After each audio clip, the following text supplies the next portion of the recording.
Saya, Rahmawati, guru bimbingan dan konseling di SMP Negeri 1 Hulu Sungai Tengah yang terletak di Kabupaten Hulu Sungai Tengah, Provinsi Kalimantan Selatan. Pada saat ini, saya melaksanakan tugas sebagai mahasiswa PPG dalam jabatan tahun 2022 kategori 2, LPTK Universitas Mula Warman, Kalimantan Timur.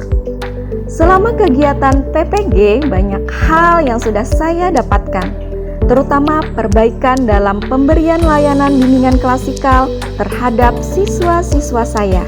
Mereka menjadi lebih antusias dan memahami setiap langkah kegiatan. Assalamualaikum warahmatullahi wabarakatuh. Pada kesempatan kali ini, saya akan menyampaikan best practice menyusun cerita praktik baik menggunakan metode STAR, situasi, tantangan aksi, refleksi, hasil, dan dampak. Terkait pengalaman mengatasi permasalahan siswa dalam pembelajaran aksi yang telah saya lakukan.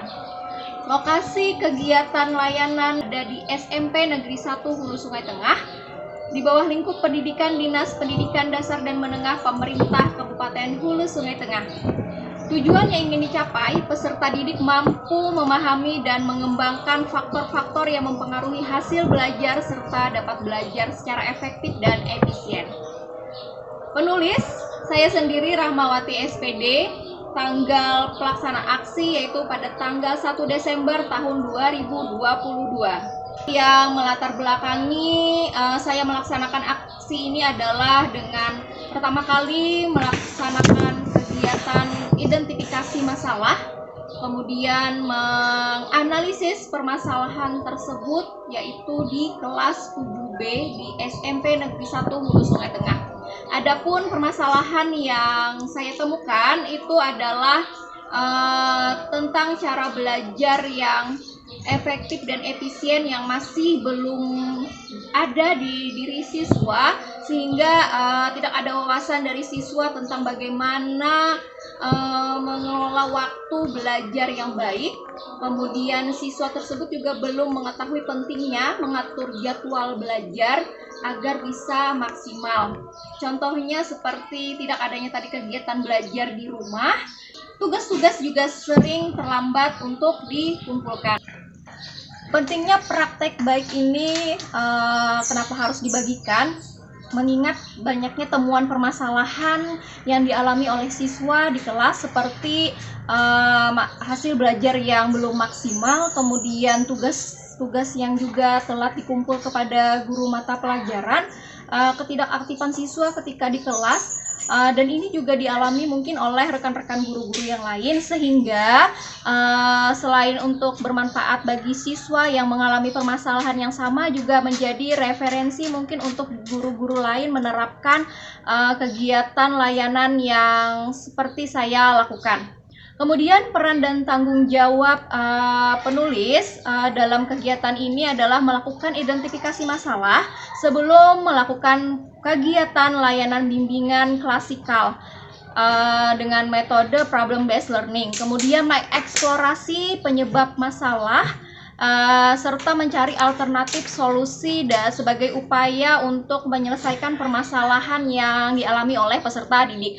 Kemudian melakukan rencana pemberian layanan bimbingan dan konseling untuk mengatasi masalah yang telah teridentifikasi, mulai dari menyusun RPL, kemudian materi layanan, LKPD, media layanan, lembar evaluasi proses dan hasil, dan juga lembar observasi. Selanjutnya, mempersiapkan teknis pelaksanaan aksi nyata, mulai dari proses perekaman layanan, kemudian meliputi persiapan tempat untuk kegiatan layanan, dan juga mempersiapkan sebagai monitoring kegiatan layanan saya dengan aplikasi Zoom, dan juga melaksanakan kegiatan layanan sesuai dengan rencana yang telah disusun sebelumnya.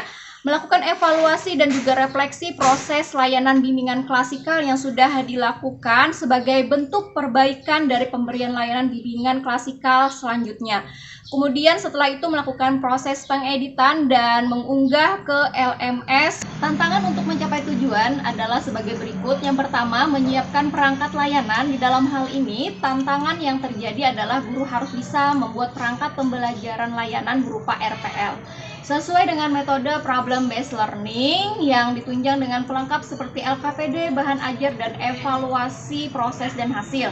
Salah satu kesulitan yang dihadapi dalam pembuatan RPL adalah menentukan orientasi masalah kontekstual yang sesuai dengan materi layanan. Kemudian yang kedua, memilih atau membuat media pembelajaran agar dapat memudahkan dalam penyampaian materi. Pembelajaran dengan model pembelajaran inovatif, saya masih belum terbiasa melaksanakan layanan bimbingan klasikal dengan model problem based learning, sehingga penerapan fase-fase model ini masih belum maksimal. Seperti diperlukan penguatan kembali dalam menggali permasalahan kontekstual yang dialami siswa, serta analisis dan evaluasi proses siswa dalam mengatasi masalah tersebut. Kemudian melakukan penilaian dan refleksi. Untuk proses penilaian pada aksi ini adalah membagikan angket evaluasi hasil kepada peserta didik dan juga LKPD, karena waktu pemberian layanan yang terbatas sehingga guru harus memberikan batasan waktu dalam menjawab LKPD maupun lembar evaluasi bagi peserta didik. Kemudian mempersiapkan sarana dan prasarana untuk terlaksananya aksi dengan baik, seperti menyiapkan laptop, LCD, kemudian sound system, speaker, dan juga perangkat media perekaman seperti handphone, kemudian tripod, dan lain-lain.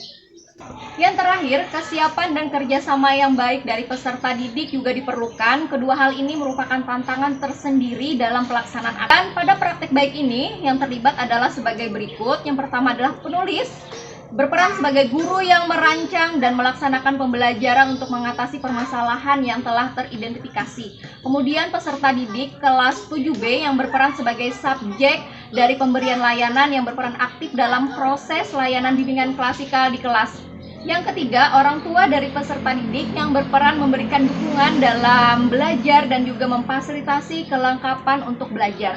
Dosen dan guru pamong sebagai pembimbing dalam perencanaan dan juga pelaksanaan PPL yang saya lakukan.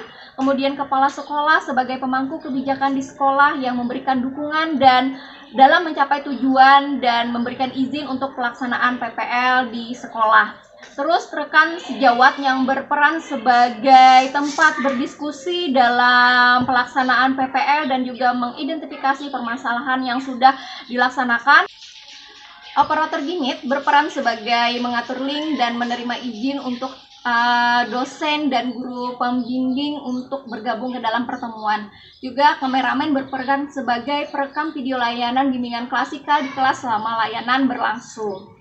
Selanjutnya, langkah-langkah yang dilakukan dalam menghadapi tantangan yang telah saya sampaikan tadi itu adalah sebagai berikut. Yang pertama, betul-betul menyiapkan perangkat pembelajaran RPL dengan sintak model problem based learning yang sudah ditentukan orientasi masalahnya seperti apa, kemudian berusaha untuk memberikan skenario sebaik mungkin agar pelaksanaan bisa berjalan dengan lancar. Kemudian memilih media pembelajaran yang menarik perhatian peserta didik. Pada media ini saya menggunakan presentasi dengan menggunakan aplikasi Canva yang dibuat semenarik mungkin agar siswa peserta didik bisa lebih antusias dalam menerima layanan yang saya berikan. Kemudian yang penting juga mempersiapkan sarana dan prasarana untuk aksi. Hal yang disiapkan secara teknis ini meliputi tempat untuk pelaksanaan aksi, mencek ketersediaan stop kontak di kelas, apakah berfungsi atau tidak, kemudian media untuk menyampaikan materi seperti laptop, LCD, layar proyektor, sound system, dan juga speaker, kemudian perangkat untuk perekaman, kamera, dan tripod.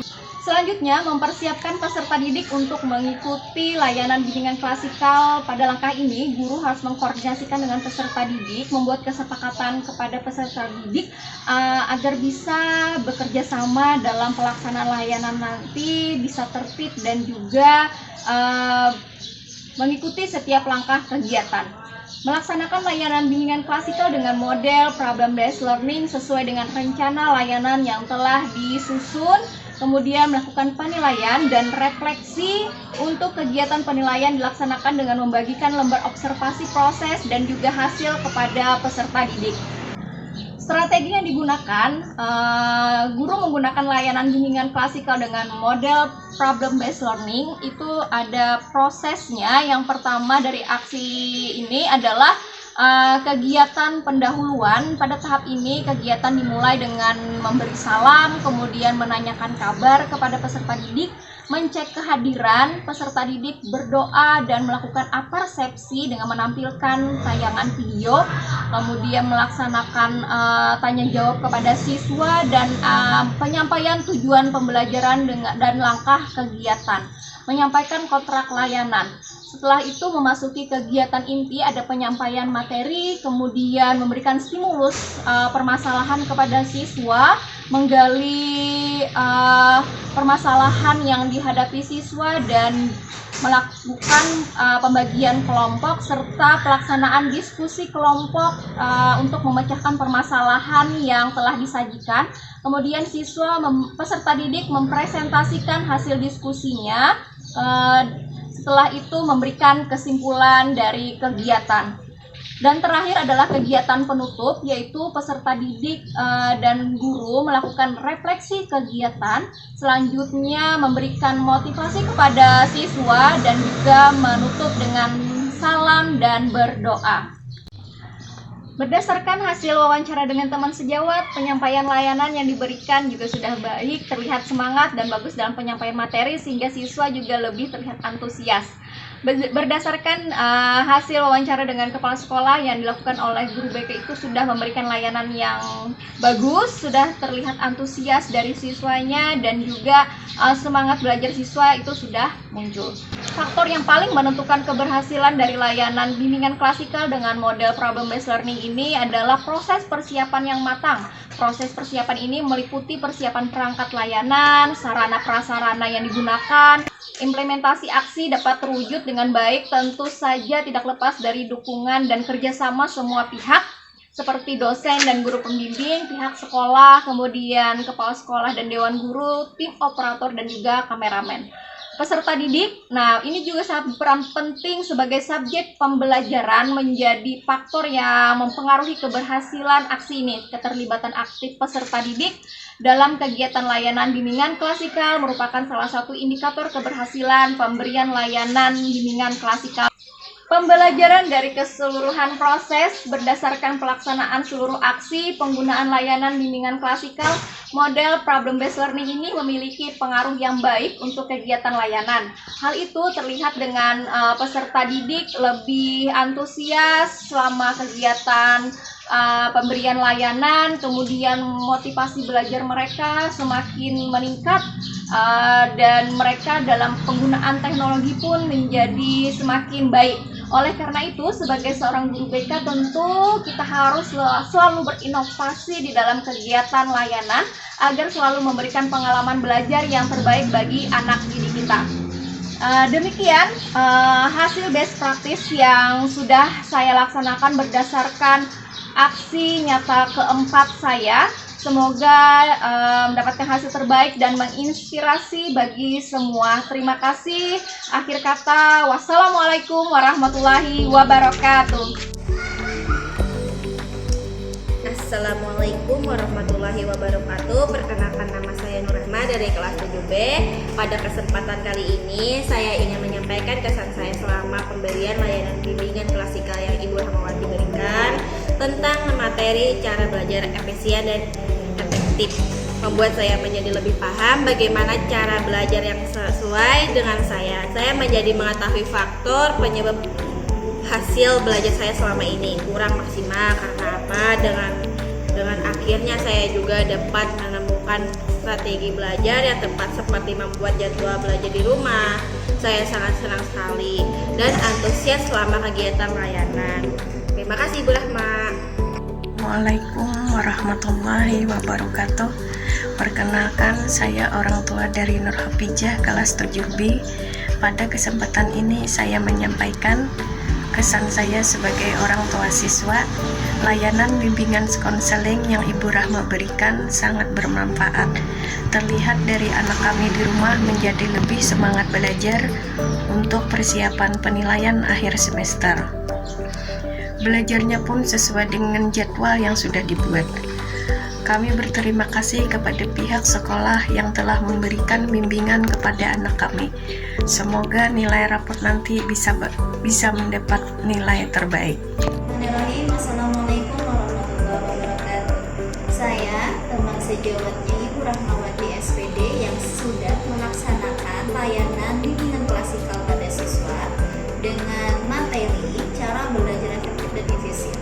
Alhamdulillah selama pemberian layanan beliau sangat antusias dan anak-anak pun juga merespon baik dan semangat. Selama proses pemberian layanan, anak-anak ikut semua kegiatan dengan baik dan benar, bahkan mereka sangat semangat. Semoga beliau mendapatkan nilai yang terbaik. Semoga BK kedepannya juga semakin bagus dan profesional. Dan semoga kita sebagai guru BK terus semangat memberikan yang terbaik untuk siswa-siswi kita. Demikian dari saya. Assalamualaikum warahmatullahi wabarakatuh.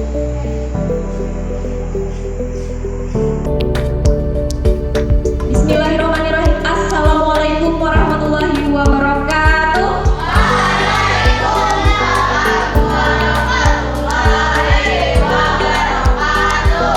Selamat pagi semua. Bagaimana kabarnya pada pagi hari ini? Masya Allah, luar biasa semangatnya. Silahkan kepada yang mewakili untuk memimpin doa pada hari ini. Untuk memulai pelajaran hari ini, marilah kita berdoa menurut ajaran dan kepercayaan masing-masing. Berdoa dimulai. Berdoa selesai. Pada hari ini ada yang tidak hadir. Ada siapa? Raisa ya.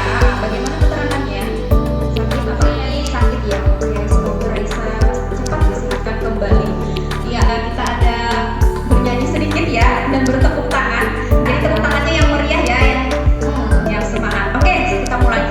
Kalau kau suka belajar, tepuk tangan. Kalau kau suka belajar, tepuk tangan.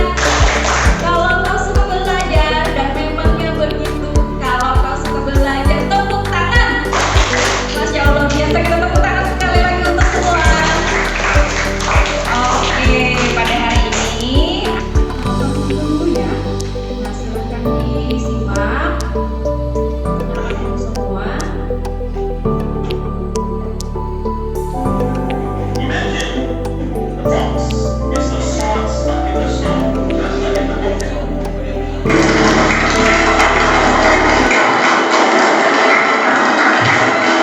Iya. Nah, ada yang bisa menyimpulkan video tentang apa? Iya, Rahma, tentang apa? Tentang belajar. Oke, iya betul. Jadi pertama kali dia disuruh tampil, dia bisa tidak lancar tidak membaca. Tidak. Setelah itu ada proses ya. Proses apa dia? Buku, belajar, bekerja keras. Oke, sip, mantap. Akhirnya dia bisa lancar atau tidak? Bisa. Jadi ada cara ya. Nah, cara dia belajar dengan tekun, dengan baik, akhirnya dia bisa mencapai tujuan. Oke, jadi berkaitan ya dengan materi yang akan Ibu sampaikan pada hari ini. Nah, jadi hari ini topik layanan yang akan Ibu sampaikan adalah tentang belajar yang efektif dan efisien. Jadi itu ya, tujuan umum. Peserta didik mampu memahami dan mengembangkan faktor-faktor yang mempengaruhi hasil belajar serta dapat belajar secara efektif dan efisien. Jadi ini adalah tujuan umum kita hari ini. Selanjutnya tujuan khususnya. Nah, peserta didik mampu menguraikan faktor-faktor yang mempengaruhi hasil belajar. Kemudian peserta didik mampu memilih manfaat belajar efektif dan efisien. Dan peserta didik mampu mengikuti strategi belajar yang efektif dan efisien. Jadi itu adalah tujuan kita pada hari ini. ini. Nah, langkah kegiatan yang pertama tadi kita sudah menonton video ya bersama. Nah, yang setelah ini adalah menyimak materi dari Ibu. Kemudian kita akan kembali membentuk kelompok, berdiskusi dan presentasi serta menjawab LKPD dan juga lembar evaluasi dan observasi itu ya. Nah, tapi sebelum masuk materi, apakah anak-anak Ibu semua siap untuk melaksanakan kegiatan pada hari ini? Ya, siap. Kita akan melaksanakan layanan klasikal pada hari ini dengan waktu 40 menit. Semoga semuanya bisa lancar ya. Oke, kita masuk ke materi cara belajar efektif dan efisien. Belajar efektif itu apa?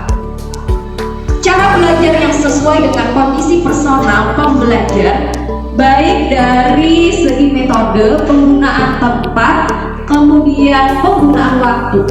Sedangkan belajar efisien itu adalah cara belajar yang meminimalkan usaha tetapi mendapatkan hasil yang maksimal.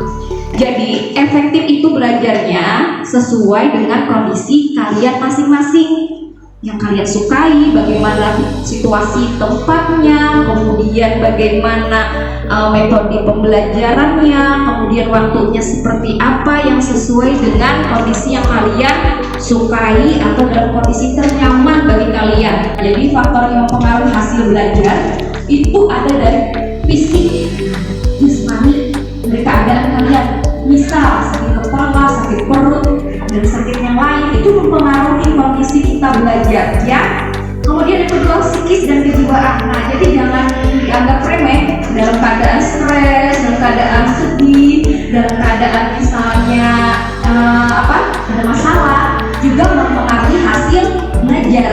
Nah, seperti itu.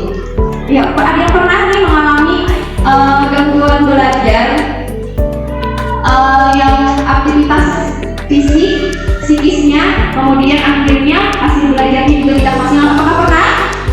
Oh iya, pernah ada ya. Nah, jadi mungkin tadi ada sakit atau dari sedih ya. Nah, kemudian ada kemauan atau niat juga mempengaruhi. Nah, niat kita untuk belajar hadir ke sekolah itu untuk apa? Nah, juga mempengaruhi nanti hasil belajarnya.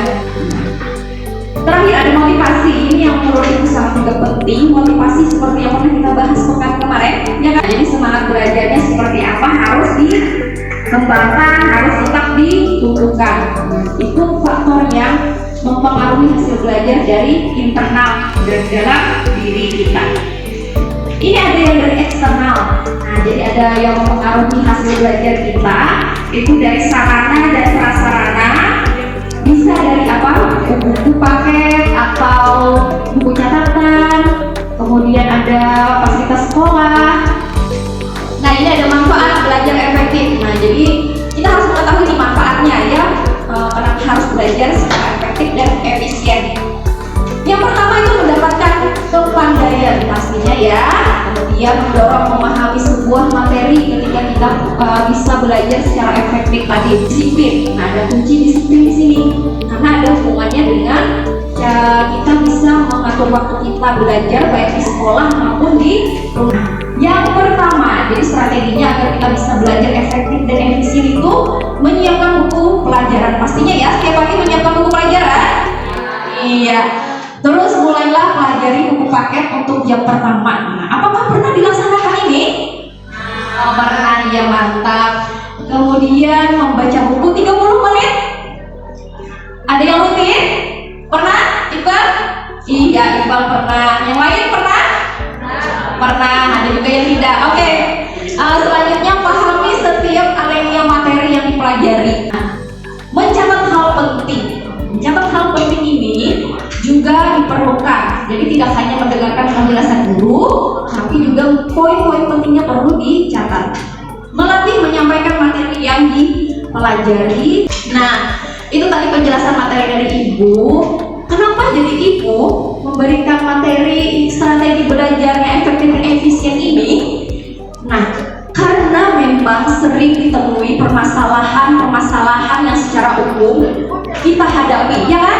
Ibu juga waktu lagi pelajar seperti kalian juga pernah mengalami nilai yang menurun, kemudian tugas yang telat diukur. Pernah mengalami seperti itu?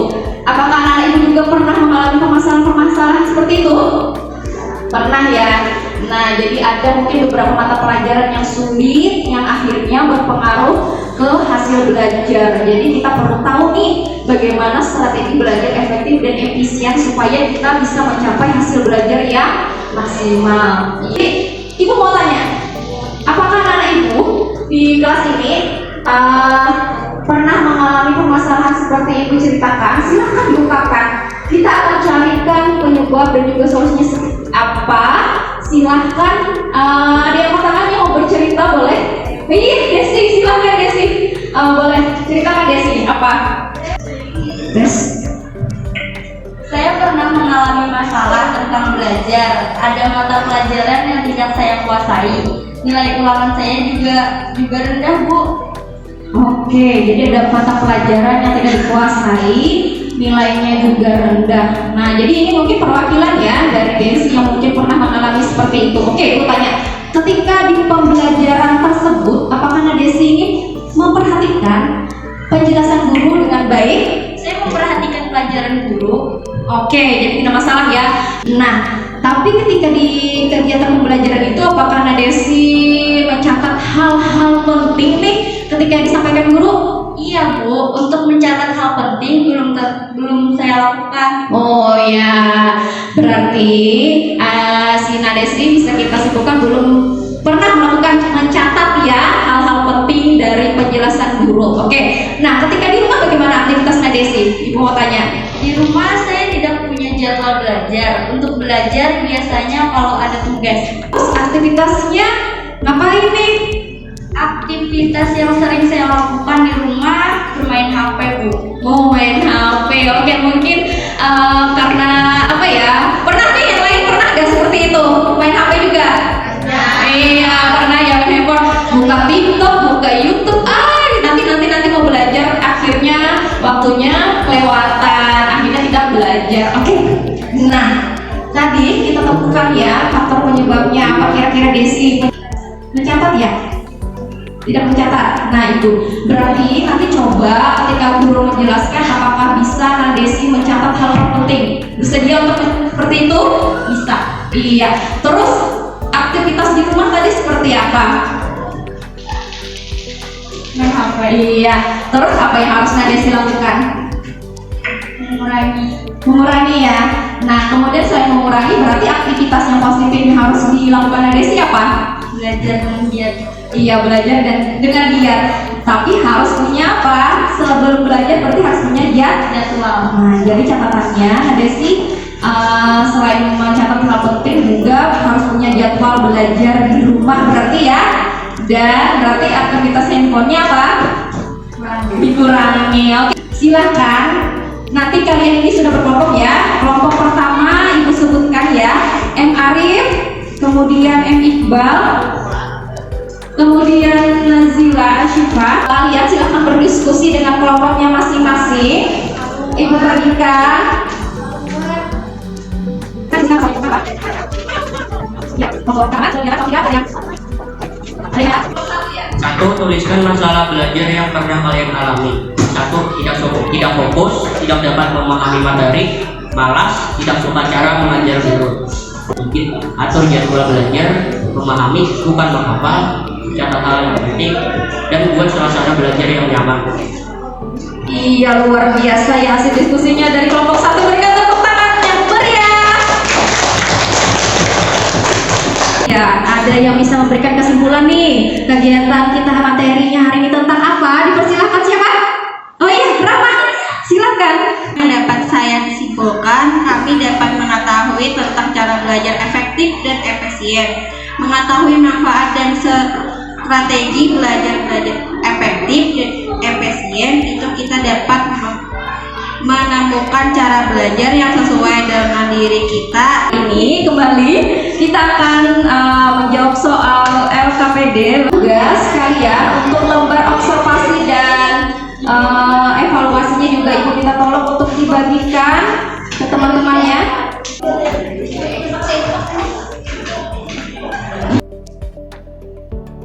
Hari ini Kita sudah melaksanakan rangkaian kegiatan dari awal pembukaan, kemudian menyimak video.